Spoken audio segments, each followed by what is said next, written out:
Hey, it's Shane with GotRom.com. This video is about, is your skeleton unfavorable for squatting? There's this famous picture that goes around on the internet, and it's of this skeleton with these different femur lengths, and it demonstrates that if your femur is very long, then your squat is going to look something like this, where he's very bent over. He's got a bar on his back and he's very bent over. Now, I happen to have fairly long femurs. I also have very stiff ankles from playing soccer. I also have bad bone shapes. I have what's called cam morphology in my hip, which means basically that it's poorly shaped for range of motion and can cause problems. I have a pretty good squat because I've worked on the muscles to get flexible, and I've optimized my technique for range of motion in squatting. So I want to address kind of when people say, I'm not built for squatting, my structure is not built for squatting. That's obviously it's a factor, it matters. It's not like if you're a 5'4" Asian female or a 6'7" NBA player that you're gonna have the same squat. Of course, bone length matters, but I wanna show you how to work around an unfavorable skeleton. So basically, the first thing you can do is change your technique. If you are squatting and you have a stance that's fairly narrow, you're maximizing the distance that your hips are going to have to travel backwards, and you will automatically be more bent forward in your squat. So what you can do is get enough flexibility in your groin, in your hip internal rotation, to be able to get your knees out when you squat so that you can become more upright in your squat. So from the side, I can be more like this and less bent over like I was before. So just working on your adductor flexibility, on your hip capsule mobility, on your internal rotation, on your ability to flex and externally rotate your hips, like getting better at pigeon pose, all of those things are going to aggregate or add up to working around an unfavorable skeleton. So I'm talking weeks and months and years of working on that stuff. So one, you can just change your technique, take your stance a little wider, get your knees out a little bit more. That'll help your squat. The next thing to do is, again, work on your ankle mobility. But if you want just kind of like a quick fix thing to do for your ankles right before you squat, what I'd recommend is a little bit of tissue work on the calves, a little bit of tissue work on the tibialis anterior on the front, and then a loaded calf stretch right before you squat. The calves kind of don't stay flexible. There's a tendon here. It's not a lot of muscle, so it is hard to make permanent flexibility changes in the calves. It certainly can be done, no doubt, but it's not as responsive as the hips with all of these muscles that you can improve the flexibility of. So it's nice to do a deep calf stretch right before you squat to work around an unfavorable ankle structure or an unfavorable hip structure or femur length. So, tissue work on the calves. What do?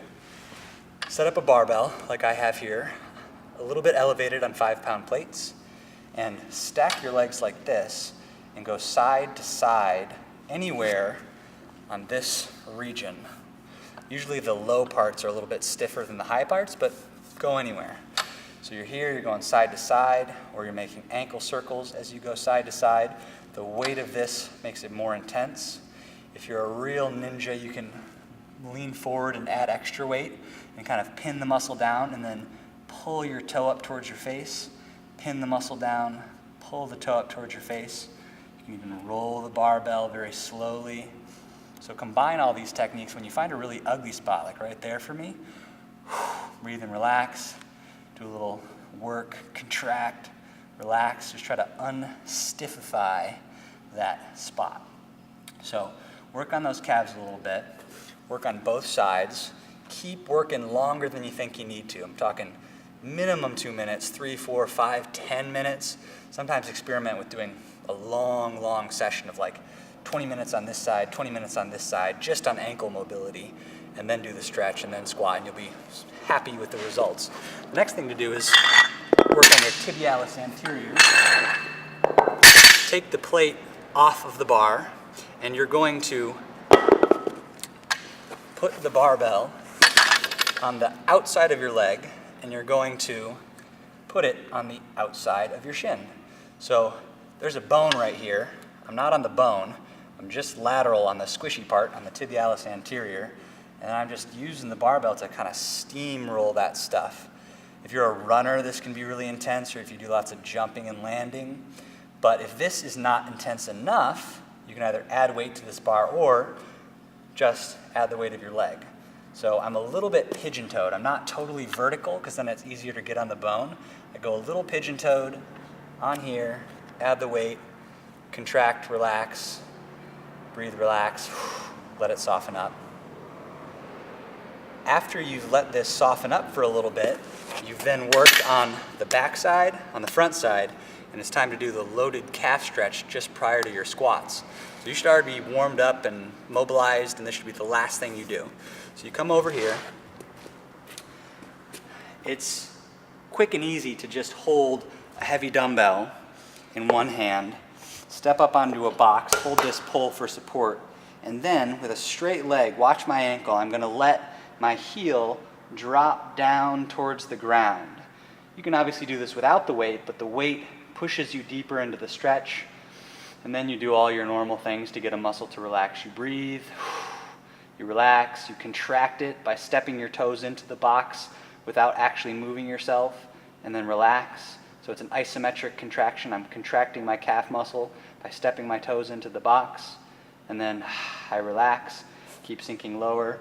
You can move forward and backwards, you can go side to side, you can do little bounces, whatever feels like it's moving you deeper into the stretch. Another version of that, which I like even more, but it takes more of a setup, is to put a weight belt on and hang a weight in between your legs like you're about to do some weighted pull-ups, but this is just the quick and easy version of that. So if you'll do that stretch right before you squat, you change your technique, and you work on your mobility to be able to get your hips more open when you squat, I think you'll find that you're able to work around an unfavorable skeleton. So get to work. Yeah.